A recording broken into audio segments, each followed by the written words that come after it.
Isso. Olá, bem-vindo ao canal que rola na Geronto. Estamos aqui mais uma vez para debater um tema interessante e importante da gerontologia e das questões do envelhecimento. O tema de hoje, nós vamos falar sobre uma questão muito séria, que é o cancelamento unilateral dos planos de saúde em relação a pessoas idosas, planos de saúde de pessoas idosas. Como sempre, a gente trouxe uma pessoa para poder debater esse tema tão importante com a gente. E hoje, então, está aqui a Marina Magalhães. Tá? A Marina é advogada, é graduada em Direito desde 2018 e mestre em Saúde Coletiva pela Universidade de São Paulo. É pesquisadora no Departamento de Medicina Preventiva da Faculdade de Medicina da USP e é analista do Programa de Saúde do IDEC. Então, Marina, seja muito bem-vinda, muito obrigado por ter aceitado o nosso convite, e eu queria que você desse um oi aí para o pessoal que está chegando aí para nos assistir. Opa, Carlos, primeiro eu gostaria de agradecer aí o convite de vocês, né, na sua pessoa, na pessoa de Marília e de Sérgio, que também estão aqui conosco, dividindo a banca, e, claro, também saudar todas as pessoas que nos assistem aqui no canal. Obrigado, Marina, obrigado. Prazer ter você aqui com a gente. Marina, então, o motivo da gente ter levantado esse tema, né, é assim, a gente fica sempre muito atento com as coisas que estão acontecendo em relação à velhice, ao processo de envelhecimento no nosso país. E então, assim, no dia 24 de maio, agora de 2024, né, o jornal Estado de São Paulo publicou a seguinte matéria: em um ano, operadoras cancelaram planos de saúde de 80 mil clientes. Então, assim, uma operadora pode cancelar de forma unilateral a prestação de serviços? Fala um pouco para a gente sobre isso. Olha, Carlos, essa é uma questão que um pouco complexa, porque para chegar na resposta final eu preciso passar um pouco sobre como que os planos de saúde são regulados no Brasil. Assim, já posso te antecipar que a perspectiva do IDEC, né, que tá, e eu falo aqui, claro, pela defesa do consumidor e pela defesa do direito à vida, é não, não pode, né? Mas isso tem nuances diferentes a depender do tipo de plano que a gente está falando e do pedaço da regulação para o qual a gente está olhando. Eu digo isso porque a lei de planos de saúde, que é a referência máxima para a regulação do mercado de planos de saúde no Brasil, ela expressamente proíbe a rescisão unilateral e motivada de contratos individuais e familiares, no seu artigo 13. E aí, quando eu digo cancelamento imotivado, é justamente esse cancelamento que foi noticiado pelo Estadão, por exemplo, que é aquele cancelamento que a operadora de plano de saúde, de um dia para o outro, decide que um determinado contrato não mais a interessa, ela vai lá e comunica os consumidores que vai cancelar esse plano. É, então, no caso dos planos individuais, a lei de planos de saúde proíbe que isso seja feito e ela só autoriza o cancelamento da parte das empresas em caso de ou inadimplência, que é aquela situação em que o consumidor está sem pagar há mais de 60 dias, né? A mensalidade atrasada há mais de 60 dias, ou em caso de fraude comprovada da parte do consumidor. Acontece que a lei não diz nada sobre os contratos coletivos, e os contratos coletivos são aqueles contratos que não são feitos diretamente entre a operadora de plano de saúde e o consumidor, eles têm uma empresa intermediando. Então, seja a empresa empregadora, por exemplo, que concede o benefício de plano de saúde aos seus funcionários, ou seja, por exemplo, os planos por adesão, que são aqueles em que você se associa a uma entidade representativa de classe, a uma associação, a algum sindicato, e através desse sindicato, associação, você consegue contratar um plano de saúde. Para É, esses mas, dois tipos de planos. Marina, inclusive, só te cortando um pouquinho, só porque é importante isso que você está falando. Hoje em dia, não se aceita mais ninguém num plano individual. Então, eu acredito que a maioria das pessoas que tem hoje, dos idosos que têm um plano, de saúde, eles têm nesse modelo coletivo, não é? Porque é muito difícil hoje você conseguir um plano que aceite a adesão individual, né? Então, a gente está falando quase da totalidade das pessoas que têm plano, a não ser as pessoas que têm planos mais antigos, né? Exatamente, Carlos. O que acontece é que, como a lei só proíbe o cancelamento dos planos individuais, ela não diz nada sobre os planos coletivos, as empresas entendem que elas podem, então, cancelar de forma imotivada todos os contratos coletivos, que, como você antecipou, representam 82% do mercado. 82% das pessoas que têm planos de saúde no Brasil têm algum tipo de plano coletivo, né? E isso se deve justamente a esse fato de que existe uma omissão regulatória muito grande para esses planos coletivos, inclusive não só em relação a esse ponto do cancelamento. Tem, por exemplo, é outra discussão, né? Mas tem, por exemplo, a coisa do reajuste. O reajuste dos planos individuais, ele é regulado pela ANS. A ANS é a Agência Nacional de Saúde Suplementar, que é a agência reguladora do mercado de planos, né? Então, é isso, os planos individuais, eles têm um limite de reajuste que é autorizado pela ANS ano a ano. Para os planos coletivos, isso também não existe. Então, aí a gente está falando até, inclusive, de uma forma frequente de expulsão indireta, né? Porque às vezes as empresas elas não chegam a cancelar o contrato, mas elas aplicam um reajuste ali de 40% de um ano para o outro. Claro, ninguém tem o salário reajustado no caso de 40% anualmente, né? Se a gente está falando de aposentado, inclusive, né? Nunca que a pessoa vai ter uma possibilidade de pagar de um dia para o outro 40% a mais, sendo que a aposentadoria é reajustada pela inflação, né? Então, existe também essa forma de expulsão indireta. E aí, por conta desse panorama, né, de que a maior parte do mercado não sofre uma omissão regulatória muito grande, justamente as operadoras de planos de saúde, a maior parte delas, deixa de oferecer o produto dos planos individuais. Hoje em dia, se você for tentar contratar um plano individual ou familiar com as grandes empresas de planos de saúde, você vai descobrir que elas nem vendem mais esse tipo de plano. E quando vendem, é por um preço também que a situação é um pouco essa, assim. A gente tem uma omissão regulatória gigantesca, as empresas se aproveitam dessa omissão para praticar um monte de todo tipo de prática abusiva, né? Desde cancelamento até reajuste, para justamente aí é a nossa hipótese, né? Para justamente excluir pessoas que são consideradas ali prejudiciais à operadora, e essas pessoas elas ficam desamparadas porque não tem nada na regulação que proíba. Mas isso também, e aí eu termino a minha longa resposta fazendo essa consideração, essa ideia de que a omissão regulatória é completa também não é totalmente verdade. E eu digo isso porque, tudo bem, a lei de planos de saúde não proíbe, mas se por exemplo, escrito que cancelamento unilateral é uma prática abusiva. Isso está claro no Código de Defesa do Consumidor. Se for olhar o Código Civil, que também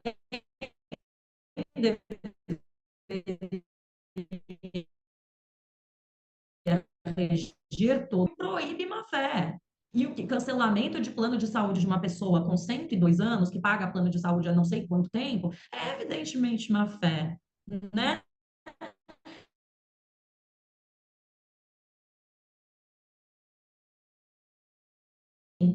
É importante que se diga isso, a prática é proibido pelo ordenamento, né? Mas as empresas se aproveitam dessa omissão regulatória setorial para continuar praticando, né? Então, é um pouco esse o cenário que a gente tem.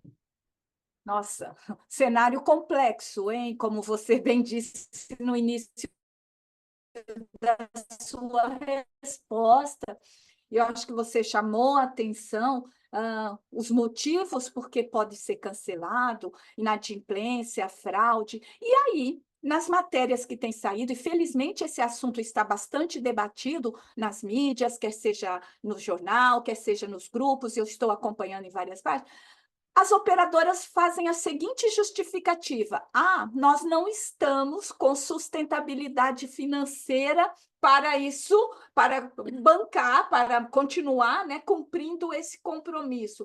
Aí eu queria, já que você trabalha no Instituto de Defesa do Consumidor, falar para nós se esta justificativa procede, se é verdade que, e aí eu não vou citar esses planos, porque está escrito lá, mas dizendo, não estamos dando conta de manter o nosso contrato. Explica aí, se é verdade que está com falta de condições financeiras de manter os contratos? Olha, Marília, essa é uma ótima pergunta, e assim como a pergunta do Carlos, ela tem, assim, vários degraus para a gente responder essa pergunta, né? O primeiro deles, assim, de forma mais abstrata, essa ideia de insustentabilidade financeira de alguns contratos. Talvez exista, entendeu? Vamos trabalhar com a hipótese de que existe um determinado contrato, um desequilíbrio financeiro. E quando eu digo desequilíbrio financeiro, eu quero dizer uma situação em que, assim, aquele conjunto de pessoas ligadas àquele contrato utiliza serviços que custam mais do que as mensalidades que elas pagam. Vamos supor que isso exista. É razoável supor que exista, porque é da natureza. E aí é isso. E o nível abstrato, o que acontece? Quando a gente fala de plano de saúde, a gente está falando economicamente de um tipo de contrato que é baseado na ideia de mutualismo. O que isso significa? Isso significa que a base do contrato é várias pessoas contribuem para um fundo compartilhado e cada uma toma deste fundo compartilhado conforme a sua necessidade. Isso existe, essa é a base de qualquer contrato de seguro, né? Plano de saúde, ele tem algumas características próprias, porque, claro, saúde é uma coisa, seguro financeiro, por exemplo, é outra, mas a ideia é um pouco a mesma. E aí, a partir desse princípio de mutualismo, você tem também uma ideia de que esses contratos, eles devem ser regidos por uma ideia de solidariedade, né? Então, assim, se a gente está olhando para um contrato que, porventura, talvez tenha mais pessoas idosas, talvez tenha mais doentes crônicos, é claro que esse contrato talvez acabe ficando deficitário pela natureza da necessidade de saúde dessas pessoas, mas seria a função da operadora do plano, neste contexto, fazer uma gestão de risco de forma a cobrir, de um lado, onde está essa ideia de assim distribuir o cobertor igualmente, né? Porque da mesma forma como talvez existam contratos com essas pessoas mais vulneráveis que vão demandar mais serviços, a ideia do seguro é que haja de outro lado um contrato que demande menos, né? E o papel da operadora seria justamente esse de equacionar os gastos entre os contratos.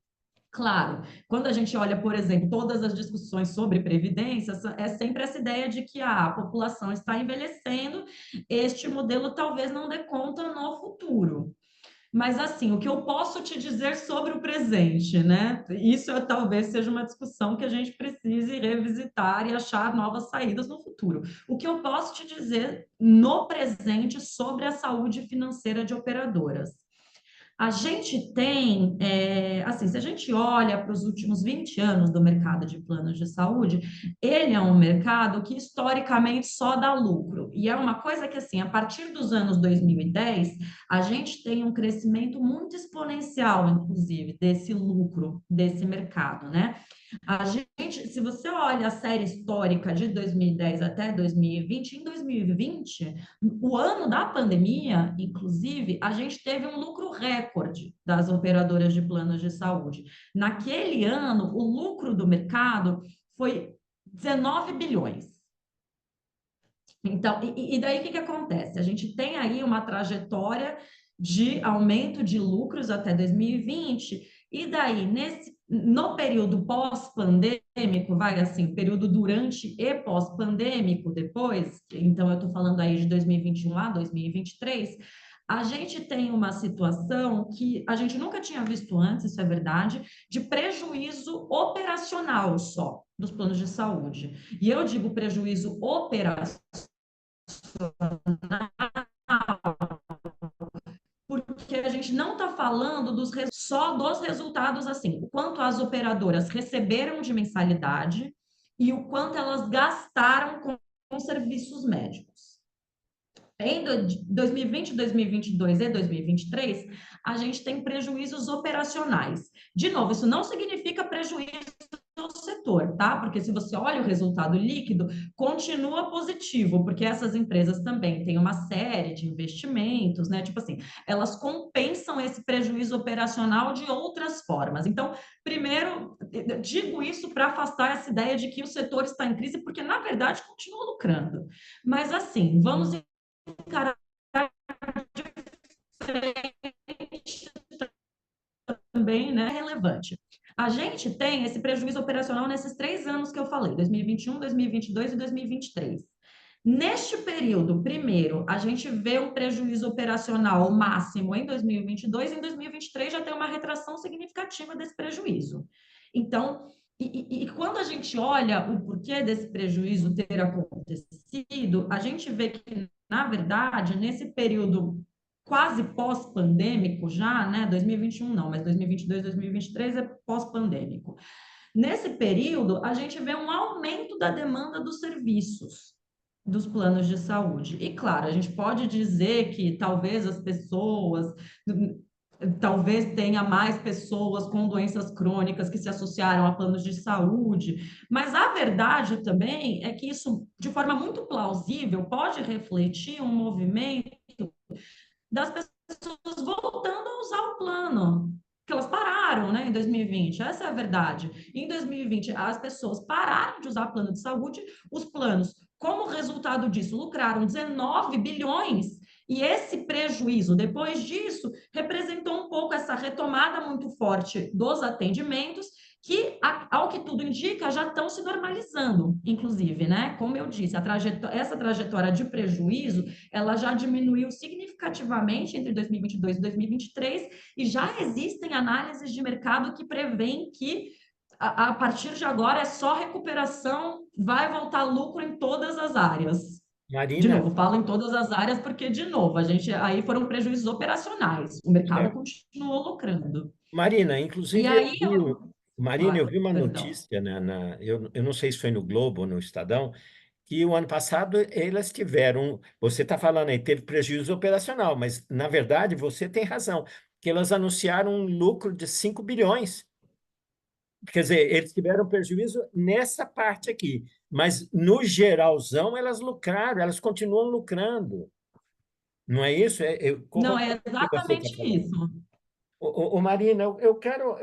Você está falando uma coisa que eu quero muito que você explanasse até mais, porque isso interessa a muita gente. Quer dizer, mais gente está entrando e principalmente muitas pessoas idosas, né, que demandam muito. Então, nós temos pessoas idosas e parece que os planos estão privilegiando nessa rescisão de contrato exatamente essas pessoas que estão demandando mais vamos dizer, gasto operacional do plano de saúde, porque elas têm doenças crônicas, elas têm necessidades maiores de cuidado, internam, ficam mais tempo internadas. Então, eu queria, mas não só idoso, não, porque eu estava lendo também que, por exemplo, as pessoas no espectro autista, portanto, aquelas que têm doença crônica, mas são jovens e que gastam muito, internam mais, também estão sendo excluídas. Então, é isso mesmo? Quer dizer, é principalmente quem está sendo excluído, é idoso, e essas pessoas, mesmo mais jovens, mas que têm um gasto maior, é isso que está sendo excluído desses planos? Ô, Isso é Sérgio, cruel, hein? Cruel.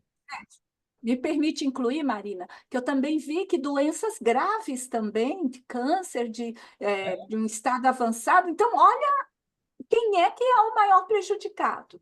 Que crueldade, meu Deus, que crueldade.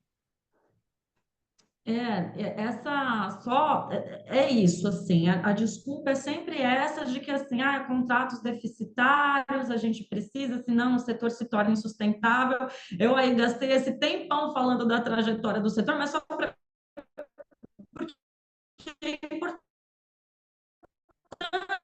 né, dados, como isso também não se reflete na realidade, porque se a gente depende de ler só jornal, a impressão que a gente dá é que essas empresas vão falir a qualquer momento, né? Primeiro dizer que, assim, essa não é de jeito nenhum a realidade do setor, né? Ou pelo menos das grandes empresas, que são justamente essas empresas que estão sendo denunciadas pelos cancelamentos em massa, né? Diga-se de passagem. Aí, assim, fazendo a transição, então, agora do argumento para responder um pouco a sua pergunta, Sérgio. Primeiro, sobre um rápido comentário sobre essa coisa do envelhecimento nos planos de saúde.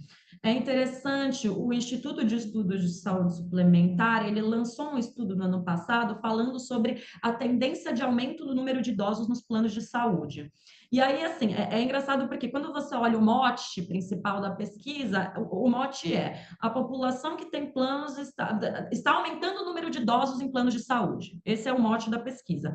Mas quando você vai olhar com cuidado as tabelas dos resultados dessa pesquisa, você percebe que esse resultado líquido do aumento de idosos nos planos, ele se deve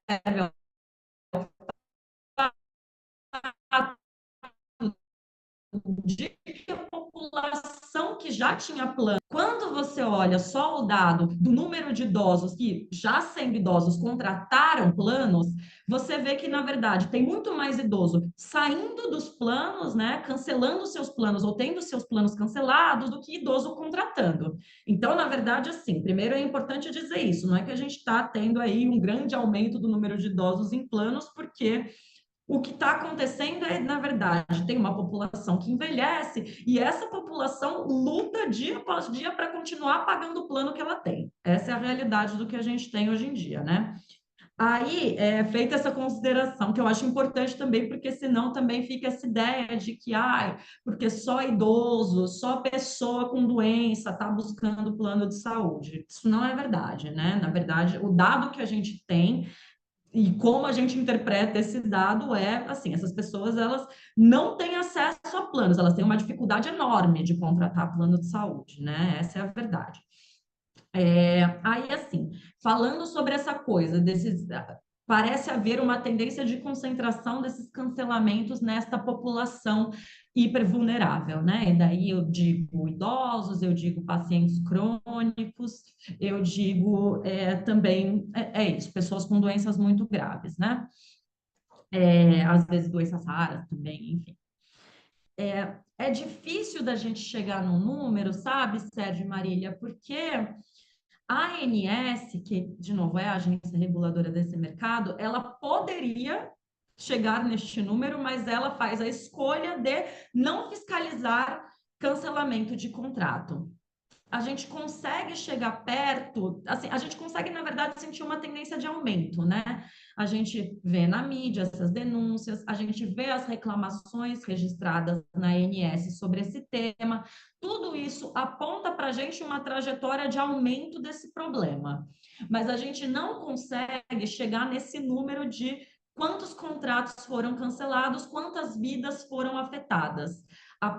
Aquele número de 80 mil cancelamentos que o Estadão traz naquela matéria que o Carlos mencionou no início, ele foi um número que foi calculado de uma forma não muito precisa pelo próprio Estadão.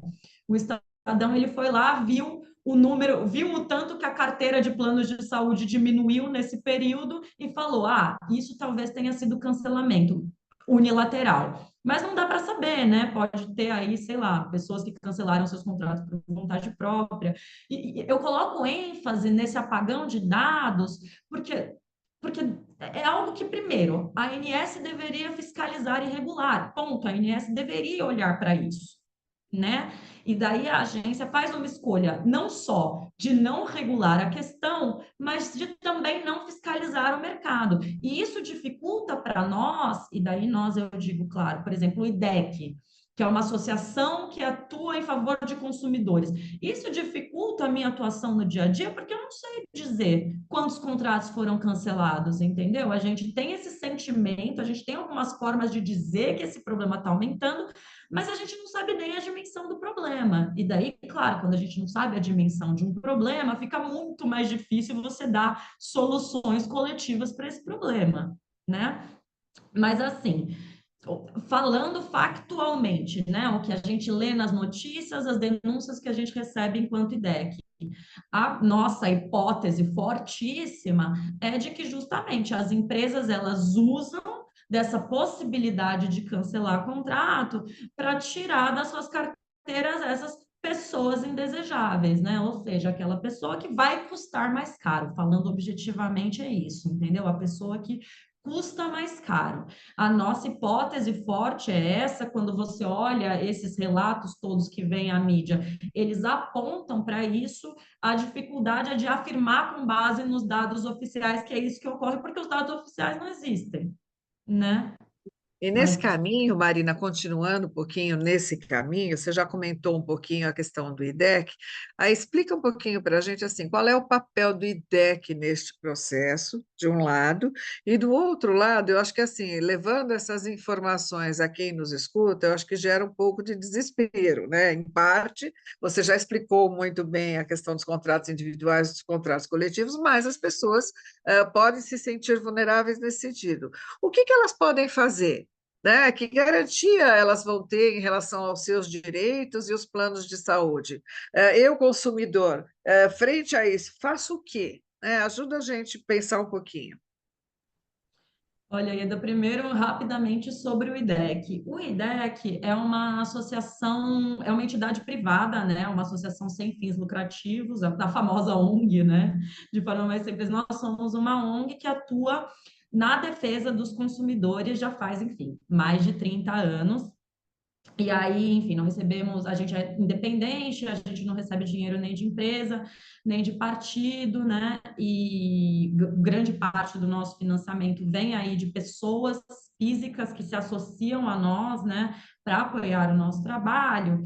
E, como eu disse, a gente foi fundado lá em 1987, uma época que não se sonhava nem em ter regulação de planos de saúde, né? E é muito curioso porque, desde então, assim, nesses 30 mais anos de existência do IDEC, os problemas de quem tem planos de saúde não mudam muito de figura, assim, algumas coisas melhoram, mas o grosso do problema é sempre o mesmo, né? Nesse assunto específico dos cancelamentos de planos coletivos, nós já temos uma campanha, a gente lançou uma campanha no passado, pedindo pela regulação de planos coletivos. Essa é uma campanha que é mais focada para a ANS, né, que nós entendemos que, em tese, é o órgão que deveria ficar responsável por essa regulação, mas nós também fazemos pressão na nossa atuação cotidiana sobre outros órgãos que também têm poder de fazer algo, né? Eu cito aqui o exemplo do Poder Legislativo, né? Que poderia, por exemplo, fazer alguma lei que proibisse o cancelamento unilateral de contratos de planos coletivos, né?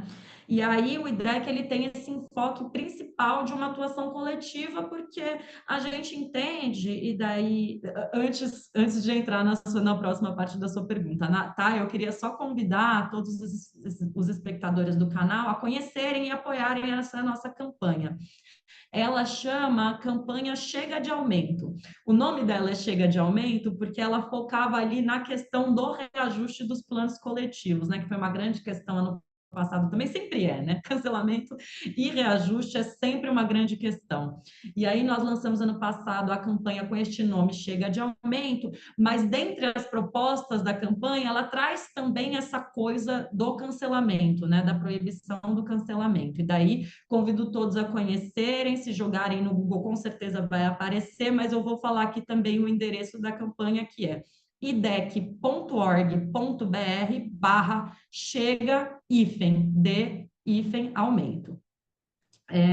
E aí, passando assim para a segunda parte da sua pergunta, né, que é o que o consumidor individualmente pode fazer. O IDEC, ele tem orientações gerais que o consumidor pode fazer nesses casos, né? Inclusive nesta página da campanha, quem acessar vai encontrar lá uma série de orientações, né? Quais as searas administrativas que o consumidor pode buscar, né? Então, assim, como registrar uma reclamação na ANS, como registrar uma reclamação no Procon, modelos de cartas para falar com a sua operadora, tem todos esses caminhos. Mas, assim, nós não chegamos a atuar na representação individual dos consumidores no judiciário, né? E isso justamente porque nós não acreditamos que a solução deste problema seja individual, mas também porque sendo bem sincera com você, para além dessas instâncias administrativas, se o consumidor esgotar todas elas, só sobra para ele a via do judiciário. Essa é a verdade. E a via do judiciário, ela contém muitos riscos, né? Infelizmente, para o consumidor. É aquela coisa de que, assim, o Código de Defesa do Consumidor defende esse direito, o Código Civil defende o direito do consumidor, mas muitas vezes a gente acaba vendo prevalecer essa coisa de que, como a lei de planos de saúde não proíbe, a operadora pode fazer. Infelizmente, é um risco que o consumidor corre, e aí, claro, além de toda a dor de cabeça, né, de não conseguir ter o seu direito garantido, também tem aí o gasto com advogado, o gasto com custa processual. Então, o IDEC, ele sempre orienta que o consumidor tente evitar a judicialização e tente resolver pelas vias administrativas, e se chegar no ponto de judicializar, não tem como. A nossa orientação é procurar um advogado para que ele possa balancear esse risco. E eu digo dessa coisa de falar com o advogado e balancear o risco, porque na discussão de cancelamentos, a chance do consumidor ganhar na justiça varia muito a depender do caso dele. Eu digo isso porque a lei de planos de saúde, ela proíbe explicitamente, por exemplo, que um contrato seja cancelado durante uma internação hospitalar. Então, naqueles casos que a gente viu no jornal, por exemplo, um paciente de câncer que está internado fazendo quimioterapia. A lei diz explicitamente que, nesse caso, mesmo o contrato coletivo não pode ser cancelado, né? Então, assim, um consumidor que se encontre nessa situação, que assim, todas as situações de cancelamento são desesperadoras, né? Imagino que não haja situação mais desesperadora do que essa, você é internado e o plano cancelado. Se for este o seu caso, você tem chances muito altas de ganhar o processo, porque justamente é algo que a lei diz explicitamente. Mas aí, depois, se a gente estiver tratando, por exemplo, o caso de pacientes com doenças crônicas, né? Então, assim, aquele paciente que não está internado, mas que ele demanda tratamento constante. Aí já não é tão certo, por exemplo, que ele vai ganhar na justiça, né? Há juízes que entendem que isso categoriza a interrupção do tratamento, né? O cancelamento, nesses casos, categoriza interrupção de tratamento e o juiz dá razão ao consumidor, mas não é isso que acontece em todos os casos, então por isso que é muito importante também que, antes de judicializar, o consumidor saiba de todos esses riscos e converse com um advogado que saiba orientar melhor sobre o caso a caso, né? E aí, Marina, só para completar um pouco essa tua explicação, né? Se a pessoa não judicializar, quer dizer, ela não for buscar isso, né, via advogado, enfim, você falou dela fazer antes, tentar por questões administrativas. Explica um pouquinho melhor para a gente como seria isso. Claro, Carlos. O consumidor, administrativamente, ele tem, acho que, dois principais caminhos, né? O primeiro deles é registrar uma reclamação na própria ANS. A ANS, ela tem lá um portal de registro de reclamações, e daí, quando o consumidor vai lá e registra uma reclamação, a ANS faz uma intermediação entre o consumidor e a empresa. Então, é mais ou menos assim: o consumidor vai lá, registra a reclamação, a ANS notifica a empresa e dá 10 dias para a empresa responder. Daí a empresa responde, daí tem lá meio que um vai e volta para tentar chegar a uma solução. Este é um caminho. Tem lá, de novo, na página da campanha tem todo um passo a passo. Mas, assim, da nossa experiência, a ANS não costuma ser tão resolutiva nesses casos, porque ela olha para a regulação setorial e, de novo, vem aquele argumento de que, não é proibido. E aí existe um outro caminho administrativo que pode ser feito paralelamente à reclamação na ANS, inclusive, que é o caminho do PROCON. O PROCON, ele funciona, o princípio de funcionamento do PROCON é um pouco parecido com esse da reclamação da ANS, no sentido de que é uma plataforma pela qual o consumidor registra uma reclamação e o PROCON vai lá intermediar uma tentativa de solucionar o problema com a operadora. Né? Basicamente, são esses dois os principais caminhos, e aí aqui eu queria falar de uma terceira possibilidade, que é assim, o consumidor teve o seu contrato cancelado, né? Recebeu o aviso com 60 dias de antecedência que o seu contrato vai ser cancelado. Esse consumidor também tem a possibilidade de fazer o que a gente chama de portabilidade de carência, que é aquela coisa de que você aproveita o período de carências que você já cumpriu no plano que está sendo cancelado para contratar um novo plano de saúde e não ter que cumprir novamente esse período de carência. Aí, se for entrar no mérito da portabilidade de carências, eu vou passar aqui muito tempo explicando, porque ela tem várias pequenas regrinhas, mas é importante que se diga que a ANS também tem um portal em que o consumidor pode consultar as suas possibilidades de portabilidade de carência. E aí eu deixo essa orientação mais geral. Se você for um consumidor que foi afetado por um cancelamento de plano de saúde e quer tentar contratar um novo plano, vá atrás da portabilidade de carências, porque daí você pelo menos garante o direito de não cumprir novas carências nesse seu novo contrato. Mas, claro, já coloco aqui também uma advertência que, principalmente no caso de consumidores idosos, o mais comum é o contrato é cancelado, a pessoa tenta achar um novo plano de saúde e nenhum o aceita. Né? Assim, também acho importante deixar uma advertência de que é muito comum que as operadoras tentem se negar a recepcionar esse tipo de consumidor, né? Infelizmente. Sim, você está dizendo isso. Eu passei por isso agora bastante recente, né? Porque a, a minha mãe, o plano de saúde da minha mãe era vinculado ao meu pai, o plano que ele tinha pelo trabalho dele, e ele veio a falecer, e aí a minha mãe perdeu o plano que tinha há mais de 30 anos, né?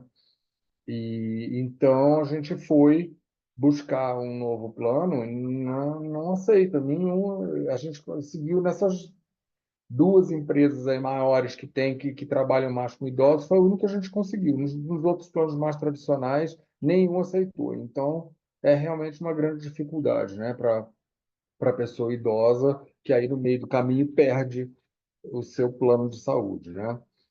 Então, assim, bom, Marina, a gente está terminando, então, né, a discussão aí, o debate desse assunto tão importante, né? Mais uma vez eu queria agradecer a tua disponibilidade, a tua presença aqui com a gente e te dar os parabéns aí por essa apresentação aí fantástica de tantas dúvidas, né, de um assunto que gera aí para todos nós e principalmente para pessoas que têm plano de saúde, né, e pessoas que tiveram seus planos cancelados ou que venham a ter esses planos cancelados.